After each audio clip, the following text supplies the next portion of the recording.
Hello everyone, welcome to another episode of REVlogue. Andy here. Before I begin, if you could please hit the like and subscribe to our channel. It would really help us to create these contents, whether it's car reviews or car news.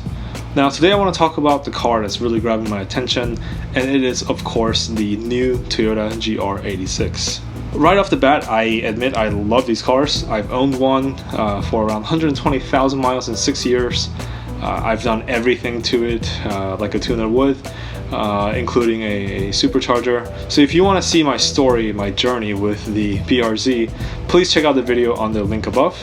In this video, let's speculate on the upcoming Toyota GR86. Now, I bought the original Subaru BRZ because I was just such a huge fan of their slogan, built by passion and not by committee.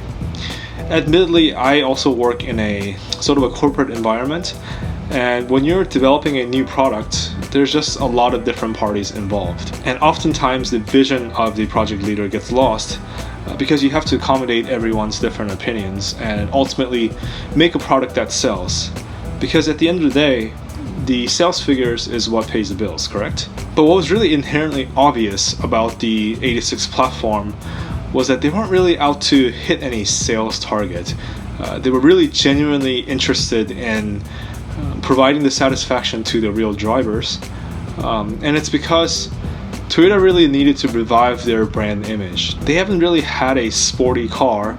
The last attainable sports car was a Toyota Celica from 14 years ago. So a lot of people were finding Toyota and Lexus brand as kind of the boring brand. And of course, with Akio Toyoda in charge, they've really set out to change this mindset or this brand image of Toyota.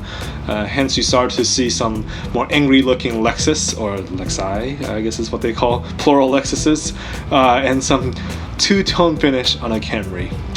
Please don't do that. But all jokes aside, sporty nature of Toyota brand, or this heritage in motorsports, really started to build up. The internal group Gazoo Racing was gaining popularity. I have no idea how the TRD group and the Gazoo Racing coexist together. If you guys know, please leave your comments down below. But sorry for the tangent, just a little bit of background information on why Toyota is building a sports car at all. Let's get to discussions on the new GR86 and why I think maybe it may not be as good as the original. So let's discuss the power plants of the new GR86, shall we? So we know that the newly introduced Toyota Supra, namely the 4-cylinder Supra, is the bigger brother of the 86 platform. So in the hierarchy of things, it's not going to better the performance of the Supra, which comes with a 255 horsepower and 295 pound-feet of torque. And you know, it's like the 911 and the Cayman sort of the story within the Toyota world, right? I mean, one of marketing's job is to have people like you and I spend more money and step up into a more expensive product. So it just doesn't make sense that the younger brother, the 86 platform, is going to better the Supra on paper in terms of horsepower. So whether it's turbocharged or NA, it's not going to make more than 250 horsepower. I think that's a safe bet. Now, the most logical rumor seems to be that they want to plop in the FA25 from the 7-seater Subaru Ascent. It makes sense logistically, but I think, you know, we've seen this in the past where other manufacturers kind of plunk in the run-of-the-mill engine into a sports car, namely the Hyundai Tiburon getting the V6 from the Santa Fe, and also the Nissan Z and the Infiniti lineup getting the VQ motor. You be the judge if you think that's a good sports car method. And because the engine is most likely to remain a boxer layout, that also rules out the Toyota's new global architecture, in short TNGA. There's just no reason why Toyota would go try and stuff a boxer motor into a global architecture that wasn't really meant to use the boxer engine. And if they did, that means they'd have to find a place to do it, which means moving from the current factory. It just doesn't make any sense. And the current chassis has actually been getting a lot of refinement too. Once they've introduced the new sax dampers, which were a little bit stiffer, they stiffened up the rear shock tower mounts in the back, and also the front strut mounts have been thickened up. Not to mention some of the refinements they made, adding a floor silencer. I think it's just more padding of the MVH, recalibrating the EPS system, and also making it more safer by adding an additional airbag bladder in conjunction with the rolling sensor. I mean, in general, they've made a lot of small refinements into the current chassis, and because of the logistic things of having to keep it in the same factory, I just don't see it changing. And the Mule looks exactly the same as the current chassis. But Andy, what's wrong with keeping a great chassis from the current generation and plopping in maybe 50 more horsepower? Well, you see, even the 2017 engine, when they made revisions and gained a net worth of 5 horsepower, it was kind of mocked from all the automotive journalists like myself, saying that, oh, it only comes with additional 5 more horsepower. But that's if you read things on paper only. If you dig a little bit deeper into this extremely confidential documentation that's kind of readily available online, it points out that they made a lot of small revisions. The valves were buffed and polished for smoother airflow. They've added lighter camshaft. The cylinder walls were reinforced for stronger structure. A new shot peening process under the pistons for a stronger piston. I mean, if you ask me, that's a lot of small revisions to make for a net gain of 5 horsepower. No project lead would sign off on a project like that to spend gazillions of dollars to get a net gain of 5 horsepower, right? And, I mean, they did all of that just to get a more linear feeling acceleration. So yeah, I mean, that's just what you see is the passionate people just working to get a better feeling engine.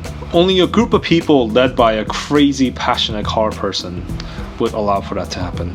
There's a lot of really interesting information too in that secret document. A lot of good and golden pieces of nuggets. They say that the developers were mindful of the K cars in the JDM world, mainly the Daihatsu Koppen, the Honda S660, and of course the Mazda Miata.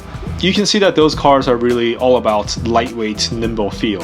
Globally, they were also keeping their close eye on the Alfa Romeo 4C, the Porsche 718 Boxster, and also the Audi TT. And what's really interesting is that this chassis graph seems to benchmark the BRZ against the Porsche Cayman, the Volkswagen GTI, and also the BMW M235i. Arguably all drivers' cars, namely trying to get into that more lightweight, nimble momentum car feel. So here is where my biggest concern comes from. You see, this is the latest spy shot of the GR86 or the BRZ, being followed by, wait for it, a Ford Mustang. Now, before we go in the comment section writing all these hateful comments and dislikes about how I don't like a Ford Mustang, it's not true. I think a Ford Mustang is a great car, especially considering it as a GT car in its price segment. I think it gives you so much performance and a lot of features for your daily comfort. But what I'm trying to say here is that the 86 platform is not a GT car. It's a momentum car. That's an inherent change in the direction of the project. And because the Ford Mustang is so great, everyone and your grandma drives one. And it's pretty obvious in the sales figure. And I think this is what's happening. I think Toyota is getting a little bit greedy with the sales figures now that the 86 and the BRZ platform is kind of on the end of its cycle, if you will. I mean, this sort of formula is proven to work. Arguably, the forgotten and the antiquated 350Z is a similar sort of business model as the Ford Mustang in that it offers good power, good comfort for everyday drivability, and they sold quite a bit of them. So from a business model standpoint, the FRS and the BRZ, or the Toyota 86, following suit into this business model is not really surprising. To me, even the exterior renderings seem a little bit more grown up, a little bit more into that GT type of car look. And obviously the interior is just slattered with a whole bunch of features.